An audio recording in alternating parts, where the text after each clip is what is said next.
Hello, everyone, and welcome to the Pocket People podcast, where we chat with team and community members about their lives outside of crypto and Web3. Now, here's your host, the K Sunny. Hi, welcome. For those of you watching, chances are very good you've come across my very special guest, Chris Jenkins, aka the Poktopus. He's general partner at Druid Ventures, an early stage Web3 venture fund, a member of the Tampa Bay DAO, and advisor to several other Web3 projects, most notably Pocket Network.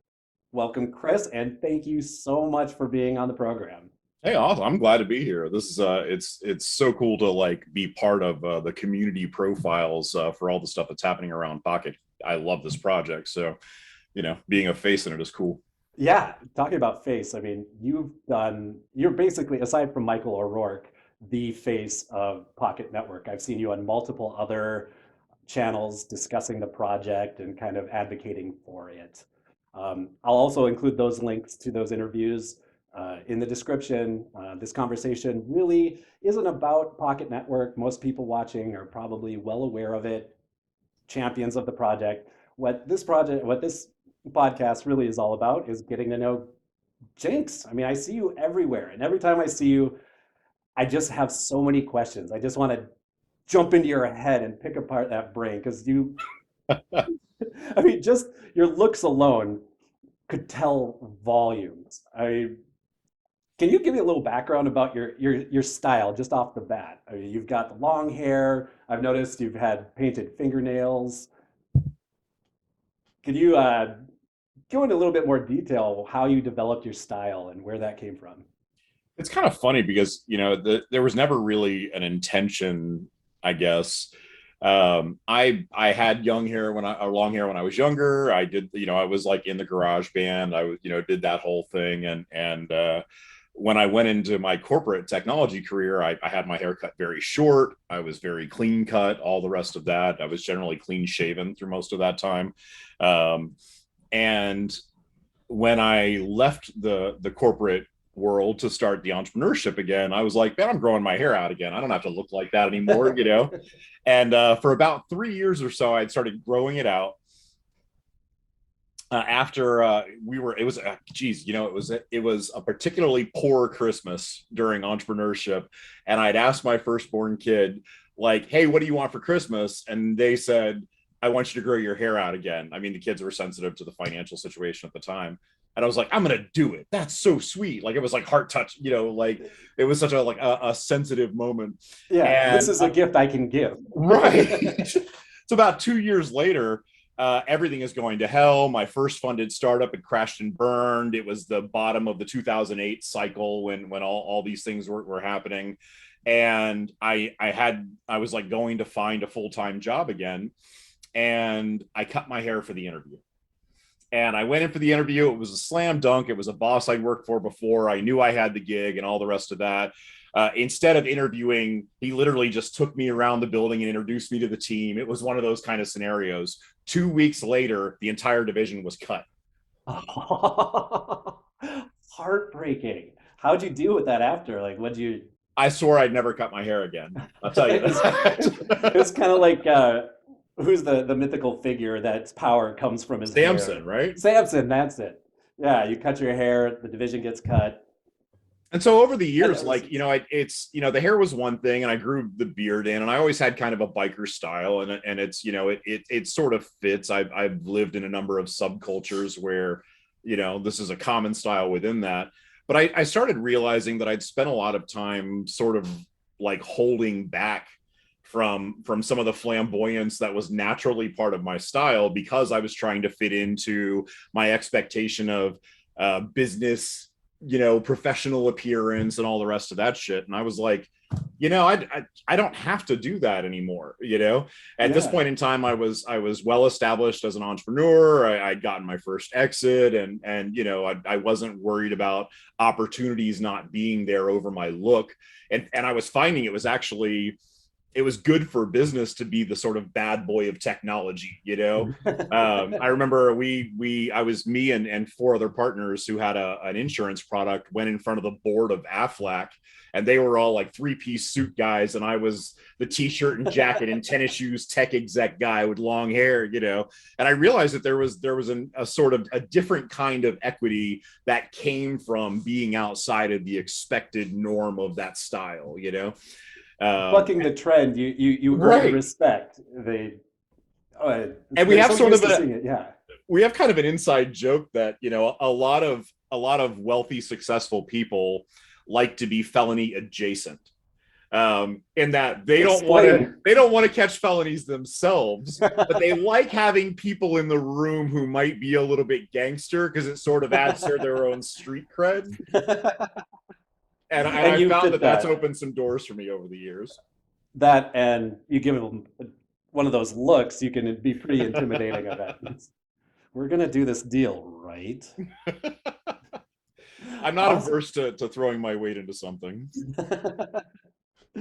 So you mentioned that you were in a garage band. What instrument did you play? Oh, I'm a bass player. I'm definitely the Sid Vicious of the group. You know, I learned enough notes to be reasonably good in a very, very narrow definition of good. You know, I love the bass, and I love like the gods of bass, Les Claypool and Patitucci and Bunny Brunel and Geddy Lee and all these, you know, very accomplished bassists. I am nothing like any of them, but I can hold down a bass line and maybe sing along, you know. So what kind of music did you guys play? Oh, well, it's, you know, I guess sort of alternative industrial, more or less, the you know, the style of my wayward youth. I was a 90s grunge kid for sure, so.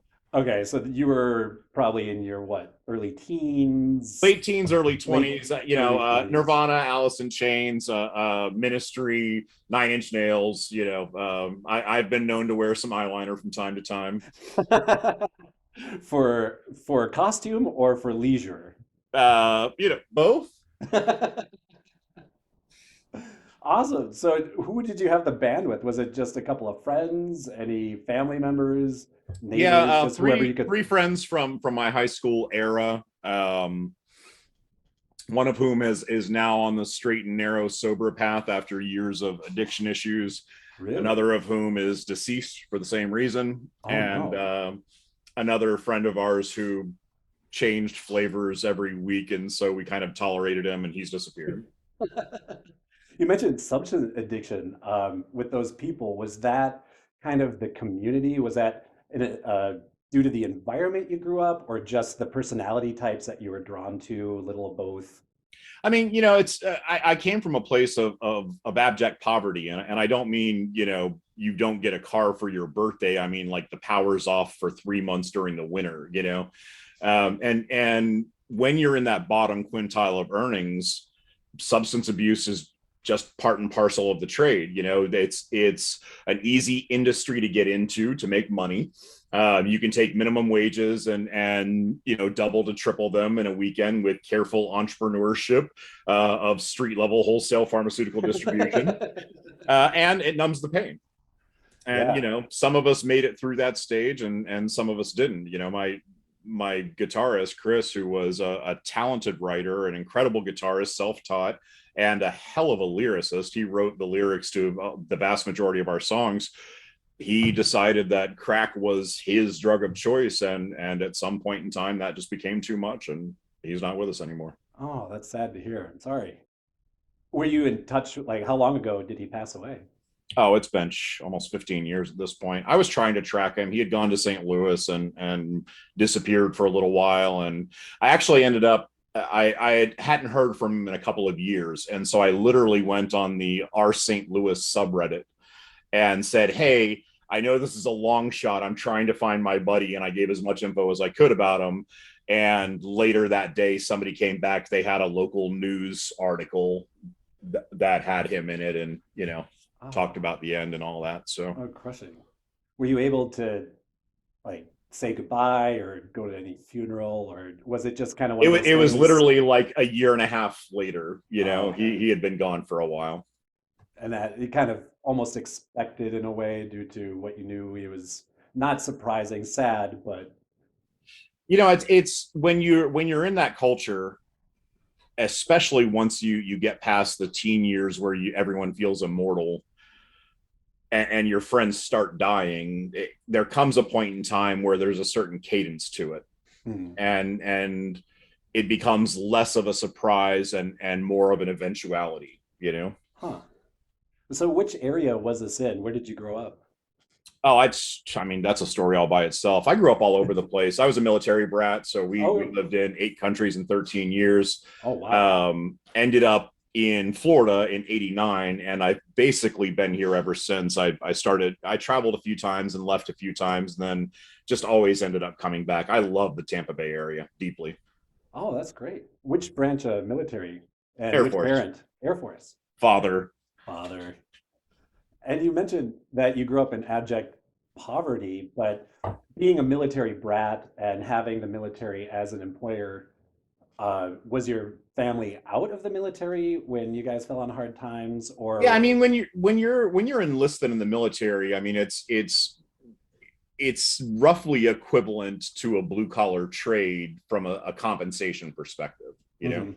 know. And so we were, lower middle class in actual financial level, but while you're in the military, you get housing allowances and all these other things that generally bolster that pretty reasonably. Mhm. But when my dad left the military, the reality of that economic situation hit home, and we were in North Carolina, because my dad had been offered a job there, and that job evaporated when we got there after traveling there from Europe. Oh, And so, he was basically caught flat-footed with no preparation, no ability to pivot well around that, aside from getting the first job that he could find, more or less.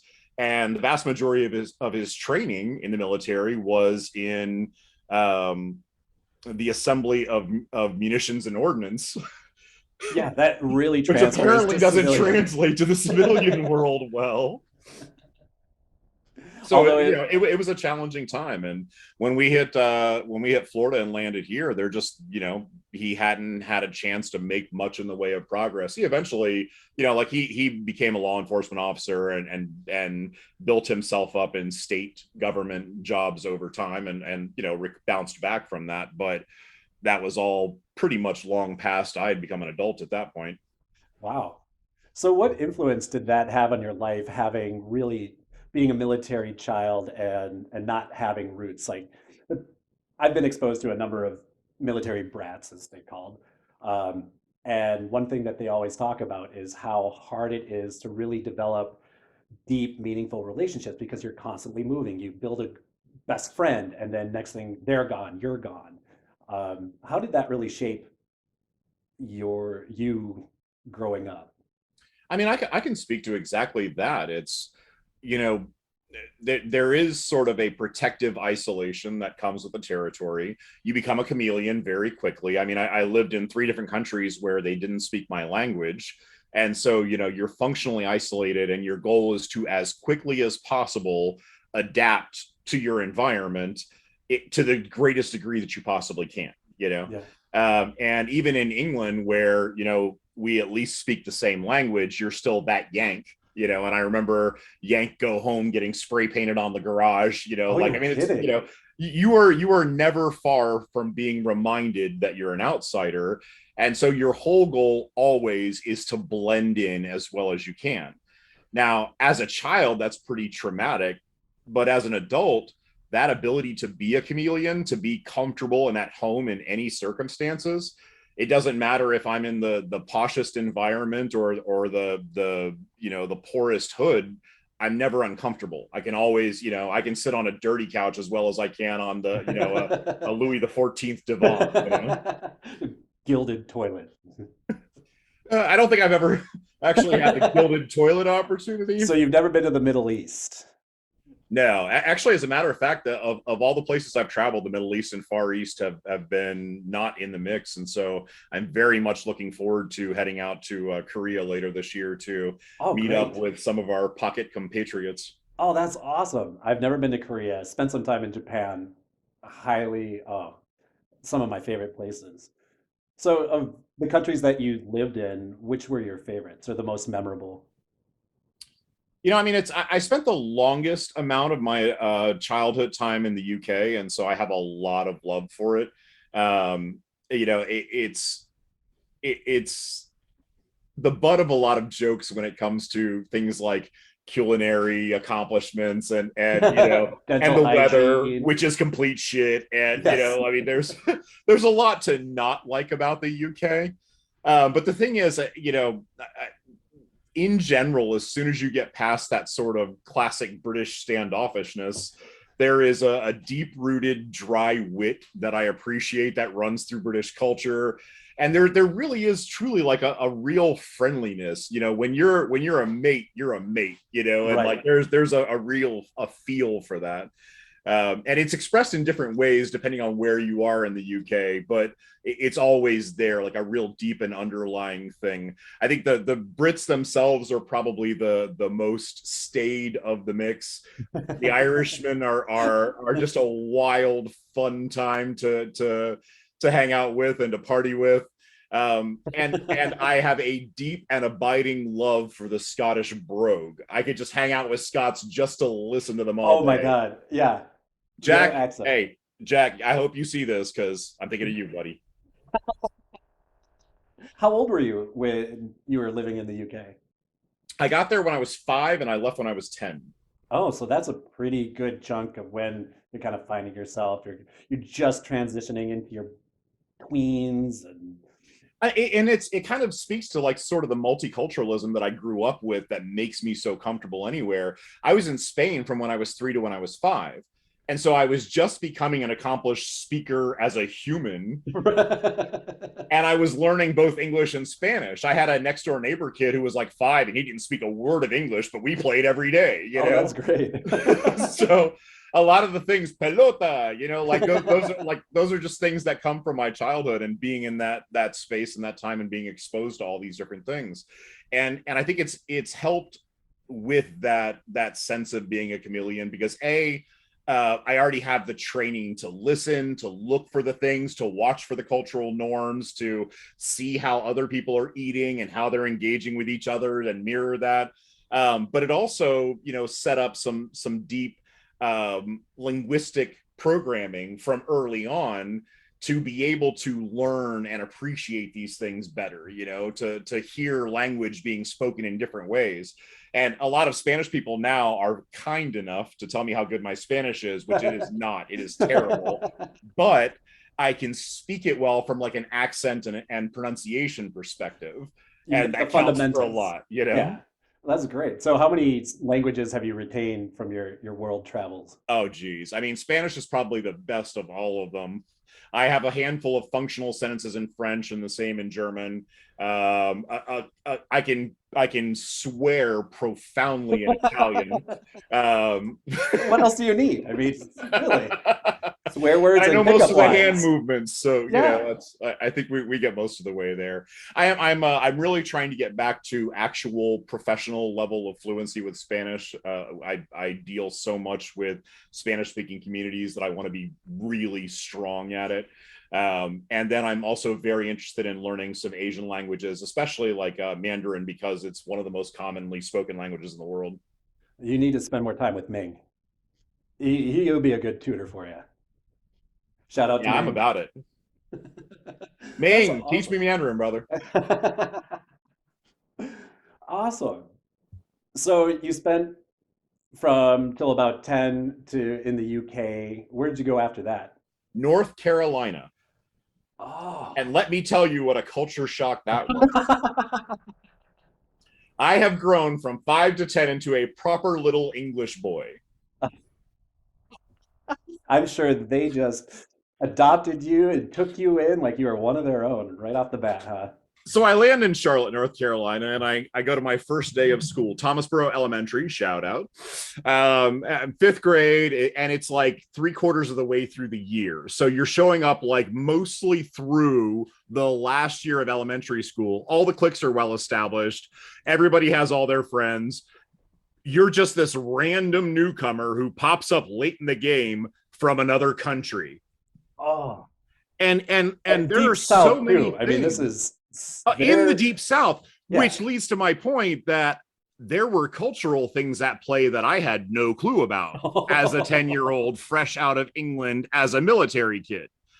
As anyone who's been in the military knows, the military is a very diverse environment, right? Uncle Sam doesn't discriminate. It thinks you're all a piece of shit. So, these concepts of like racial injustice and inequality and discrimination and prejudice, I was wildly unfamiliar with. And so I show up in this school, and of course, kids are the byproducts of their parents and the culture that they grow up in. And the first thing that stands out to me is there are distinct placements of seating in the classroom itself, where the Black kids are all sitting together over here, and the Mexican kids are all sitting together over here, and then the white kids are all sort of up front and all together. And it was like, what is going on? Oh man. And so I was just trying to navigate that to begin with, just looking around, trying to figure out where I fit in, Yeah, all these clearly established groups. And then the language, right? I mean, we all speak English here, except I'm speaking the Queen's English, and they're speaking North Carolina English, which is slightly different. And so it goes a little something like this. Class, I want to introduce you to our newest student, Chris. He just came here all the way from England, and he has the cutest little accent. Say hello, Chris. Now, my name has never had 2 syllables before. I learned to adapt to that. But, so I'm just looking up like Pip from South Park, like, hello, I'm Chris. Please don't kill me. Some more, please. And they're all like, let's kill him. Or at least that's how it felt to me in the moment. But that was my introduction to, life in the Deep South. It was wild culture shock for a 10-year-old who knew England as his primary childhood home. So how long did it take you to adapt and kind of figure out the unwritten rules and groups? Or did you kind of, because you were such a chameleon, were you able to navigate and find your place amongst multiple different? I mean, it's there's a difference. Gesundheit. I know, right? There's a difference between blending in and thriving. And so your goal as an outsider in that kind of environment is not to join cliques and be popular. Your goal is simply to not be a target. Almost sounds like I just read an article about prison life. I mean, that seems very analogous, or if that's the word I'm looking for. But I won't go into a lot of detail about that, but I'll say that's fairly accurate. Really? Okay. What can you say about that? I'll say that the state of Florida enforces its laws vigorously. Oh, okay. So you've been a guest of the state. As we prefer to call it. I didn't go to Florida State, but I did spend some time at a state-owned institution. You didn't go to Penn State. I spent time at the state Penn, yeah. It's the same kind of thing. You can either get involved in politics, which is generally bad for your health, or you can not, and there really is only those 2 decisions. It's very binary. I am not afraid to dive into politics, but within the appropriate context and where I have some chance of doing some good as contributing to that system. Those systems, no. My entire goal was just to keep my head down, do my day-to-day, and wait for the change of environment. Wow. How do you mind me asking a little bit more about? I was 18. You were 18. Okay. How long were you incarcerated for? There were multiple times I never spent more than 6 months at a time. Okay. So long enough to really get a sense of... I had a bondsman on speed dial all through, like, from 18 to 20. Oh man. What was it like? 14 arrests during that time.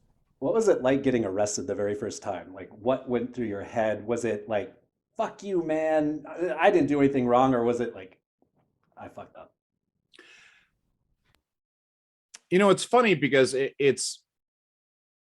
a lot of people, they've commented in the communities and all the rest of that. They talk about my ability to manage stress. And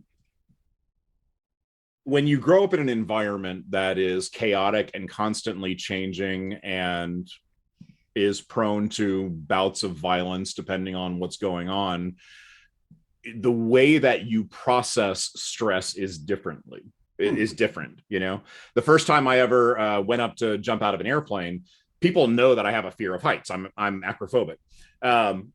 And like, if you put me on top of a tall building, I get the dizzy vertigo and all the rest of that, yeah. But the first time I went up to jump out of an airplane, everyone was sort of watching me the whole time. Like, is Chris going to freak out? And instead, my response to that is to become very, very, very calm. And it's dissociation, emotional dissociation especially, is a trauma response that comes from exposure to lots of trauma and violence and all those kinds of things. And so when I'm in an environment where I probably should be more freaked out, I tend to just become very, very zen. Like, all of that goes away. And it's not like I have some superpower or it's something that I taught myself to do. It's just like trauma training. Natural. Yeah. Your body's conditioning itself for fight or flight, like for very survival mechanism. My head needs to be clear. I have to evaluate the situation. I have to decide what I'm going to do. I need to be able to do that at high speeds, because sometimes I may only have 1 second to decide what I'm about to do, and so I just become very, very calm and clear in the moment. Wow. Have you had to use, or has that come out later in life, like in business, or is it something that you now attribute as a skill in some regards? I mean, it really is, although, I probably more of a trait than a skill, I guess. Skill implies like practice and consciously attempting to grow that.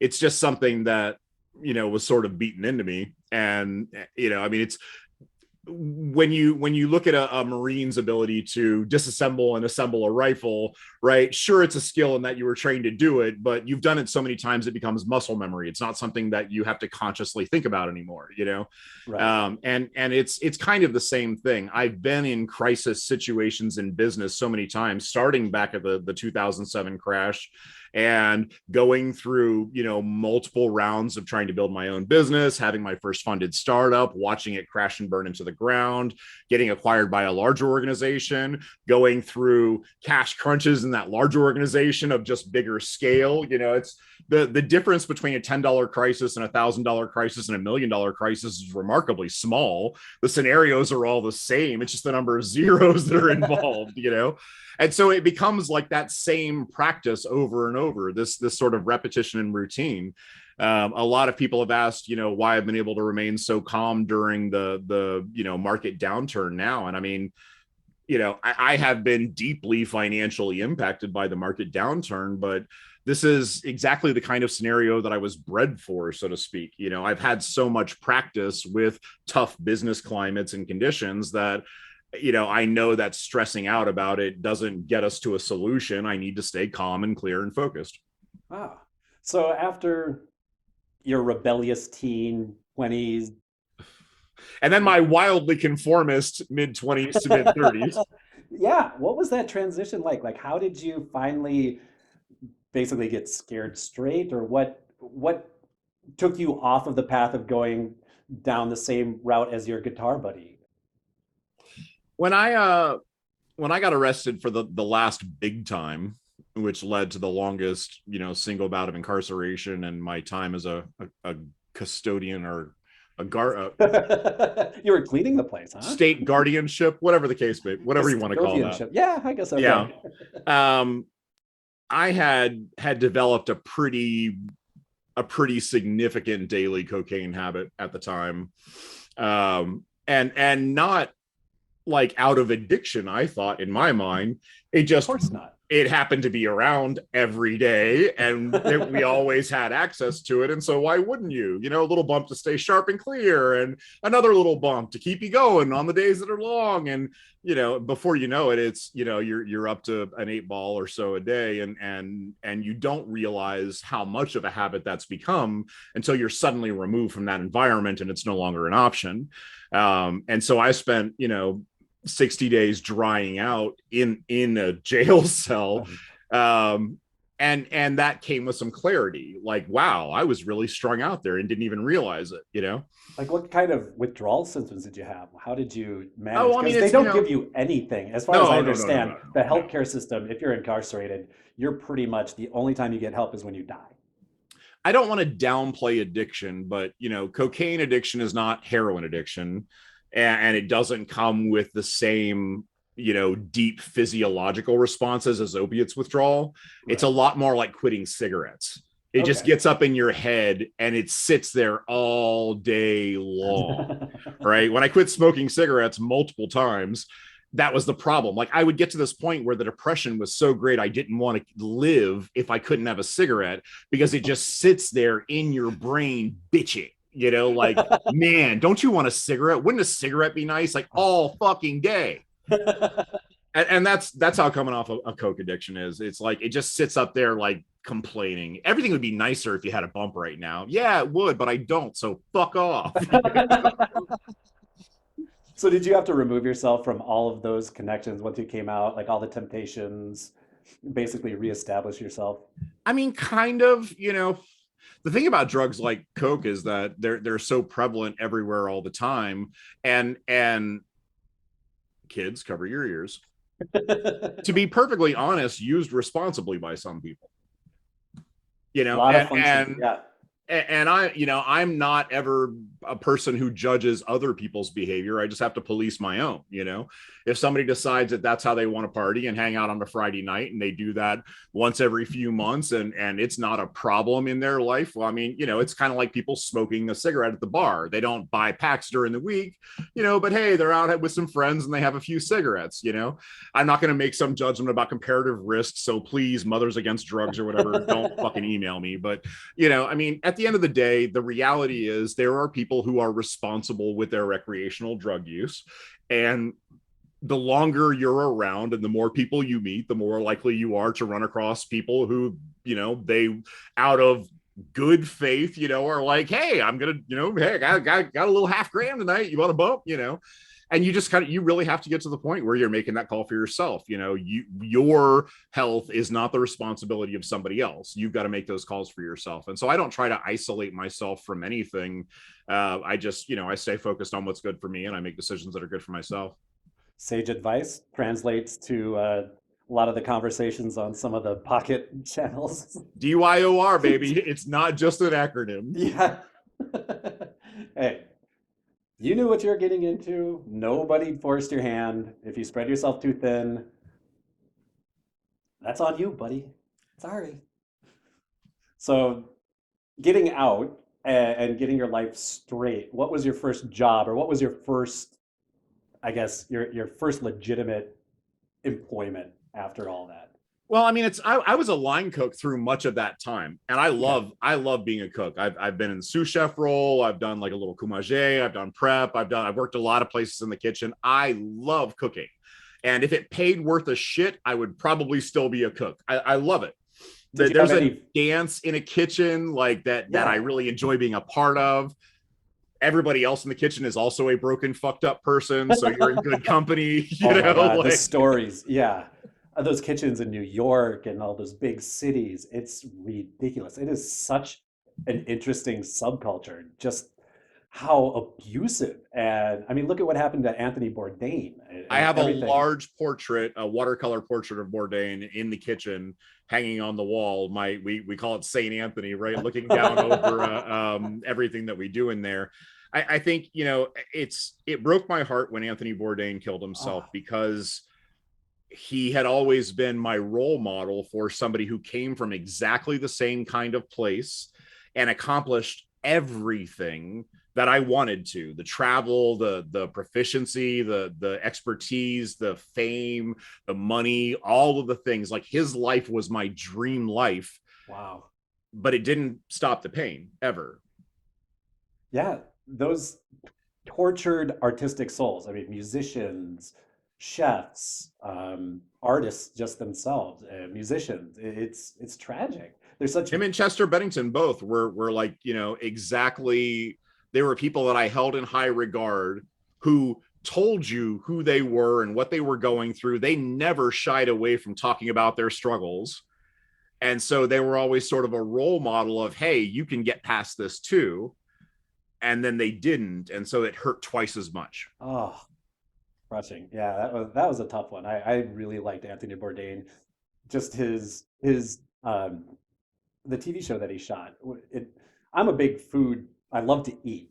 I'm a mediocre cook, but just exposing people and getting a bigger audience to really look at culinary, uh, the culinary treasures from other countries.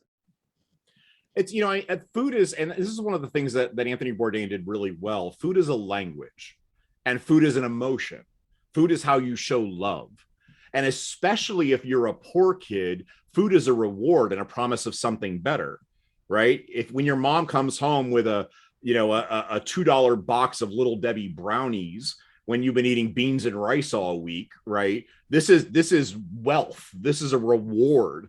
And fundamentally, we tend to associate that. Poor kids in particular tend to associate good food with pleasure, with reward, with luxury, with riches, with doing well, which is one of the reasons why there's so many weight problems in the poorer communities, because it's one of the few treats that you can have. A McDonald's Happy Meal is so meaningful. You've had mac and cheese 5 days that week, and then you get a cheeseburger, like it feels so powerful. And guys like Anthony Bourdain and other, accomplished artisan chefs, they understand the language of love that lies underneath food. And that's something that I've always shared greatly. And obviously I have the weight to show it.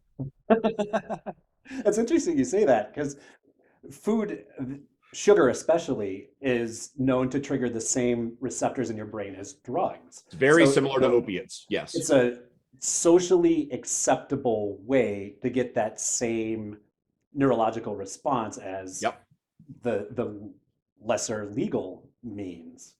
And one of the things that really gave me this sense of I made it, right, was when I was able to start ordering family style at restaurants when groups of my friends were all coming to hang out with me, and I would just grab 3 or 4 appetizers for the table and grab some plates to share. It was I'm not just going to write everyone here checks, because that's the road to ruin, but you're all my friends and family and people that I love and care about, and so I want to share this with you.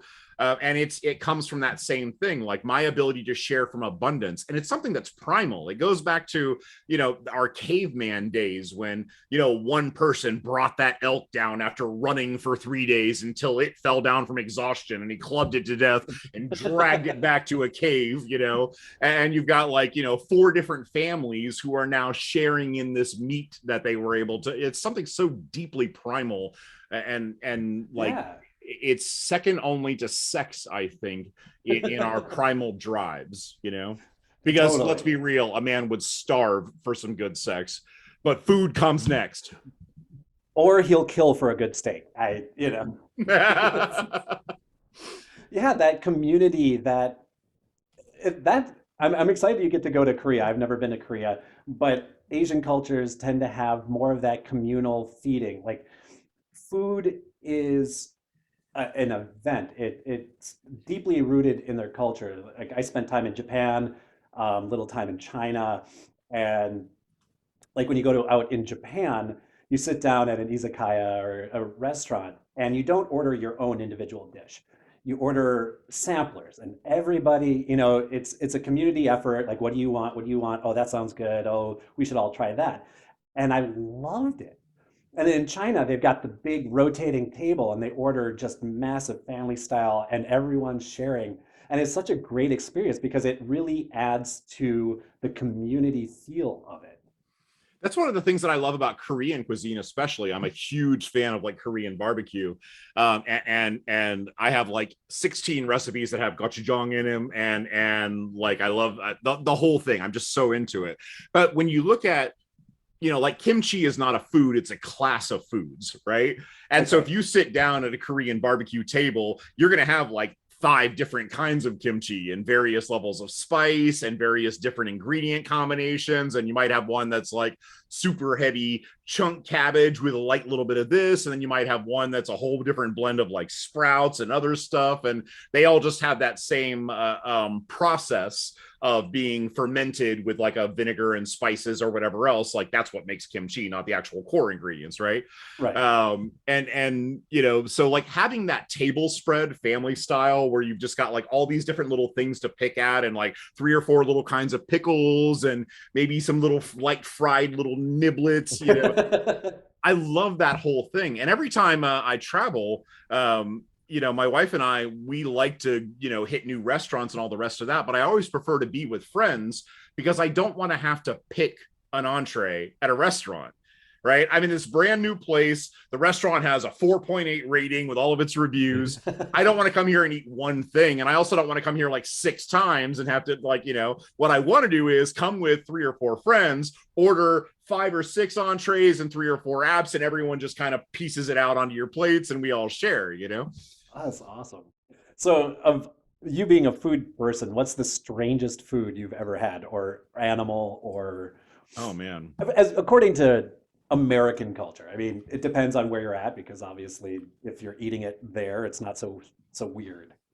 It's a tough question, I think, just because it's so culturally driven. Like in England, I had horse burgers, which I think in the US is considered very odd. You know, we eat cows, we ride horses. You know, I've eaten a significant number of reptiles.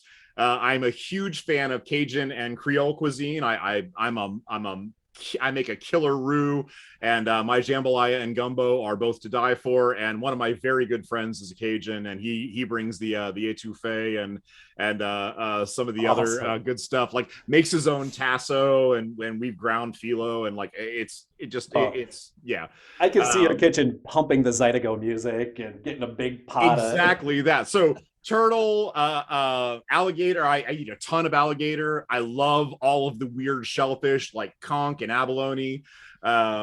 You know, but depending on where you are, that's all perfectly normal. You know, if you're in the Bahamas and you're not eating conch and abalone, what's wrong with you? You know? Right. And if you're in Florida and you're not eating gator, really? I mean, you're missing out on some really premium meat. Or New Orleans, same way. You know, like a good alligator sauce piquant I will go hard for that. Have you ever had like possum or raccoon or any of the? I have not ever eaten what might be termed as roadkill meats. I know people have eaten armadillo as well. That's another one.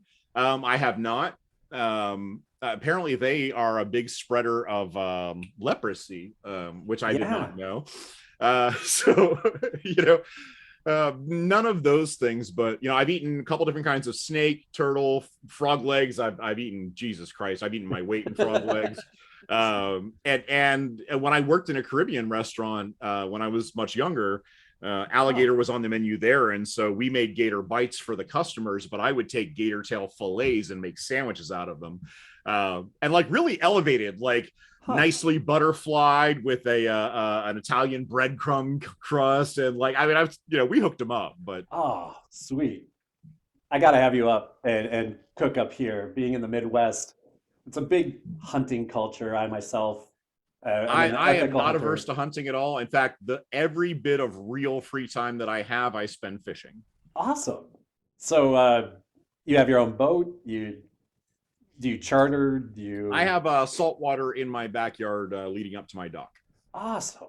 Oh, yeah. Minnesota fishing is in our DNA. It is. Have you ever been walleye fishing? I have not, but I have had many, many invites to MSP to do some ice fishing and walleye fishing as well. Oh, ice drinking. Basically, you sit in a phone booth on a lake. Oh, no. They've told me we're not allowed to do that. Oh, they're like, that's how the 100%. tourists do ice fishing. What we do is this. Oh, God. Yeah, the egos of some people. Yeah. No. The purists. They very much want me to come up. Yeah. Kyle Flicker, if you see this, I will come ice fishing with you, but we're staying in the hut. Yeah. You got to do it right. You got to have your 6-pack, your hole, your TV, your heater, your snowcat. Yeah. Don't drop your phone in the hole. I've heard all the horror stories. Oh yeah, trucks going in, snowmobiles. Yeah, there's some I'm very hardcore much people. bred for warm water or warm weather, so we'll see how I do in an MSP winter. But I was in Chicago in June and freezing. So I was like, oh my God. Everyone was probably walking around in cutoffs and jorts. And I was out for brunch. It was 53 degrees. I was going to die balmy. of cold. Oh, my neighbors would be out suntanning. Oh, yeah. No. Now, mid 90s here in the summer, everybody's dying. I'm like, yeah. Really? All right. Well, Chris, I've really enjoyed our chat. I think this kind of comes up on the time we have for today, but lots of fun. I really enjoy what you're doing for the community, what you're doing for the project. Personally, thanks for coming on the show. It's been a pleasure. I would love to have you on again. We can pick up, talk more food, more travel. Maybe a roundtable with multiple people on at some point. I would like to do an in-person. Like, my vision for this is to build it out. I think those face-to-face interactions really come through in genuine conversations and well, I keep trying to get Ming to come down and visit, so maybe I can host that, and we can do a roundtable in my living room and bring some of the notables down. Yeah, if you come up here, we could knock both of us out in the same chat. He lives not too far from me. I'd rather fly y'all down. Okay. Well, I'll take you up on that. Well, Chris, again, thank you very much. For those of you watching, you can see Chris in any number of other channels talking about the project, POKT Network. He's on multiple chats, Discord, Telegram, Twitter. I'll have all of his information linked below so you can follow him. And I highly recommend it. The man really knows what he's talking about, lives a very interesting life. And one thing I've gathered from following you is you suffer no fools. I don't. It's funny, and I guess that's probably a good point to end on. A lot of people like to tell me that I speak as though everything I say is the truth, and I should remember that it's my opinion. But the thing is, I know it's my opinion. I'm authoritative in my opinions. If I didn't believe strongly in what I was saying, I wouldn't say it, right? But if I'm wrong, I'm open to being corrected, But if you're coming at me and you don't have facts and figures to back up your position, believe me when I say I'll take it apart and break it down to size.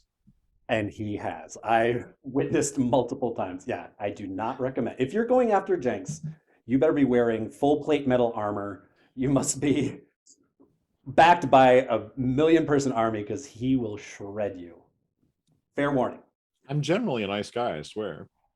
As people, I think, will gather from our little chat here. But thanks again. I know you've got awesome. a busy life to get back to. 48 messages waiting. Well, thanks again. We'll chat again soon.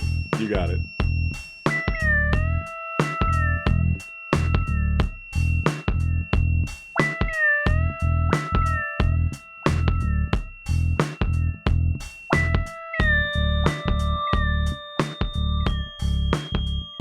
The Pocket People Podcast is an independent production, not officially affiliated with POKT Network.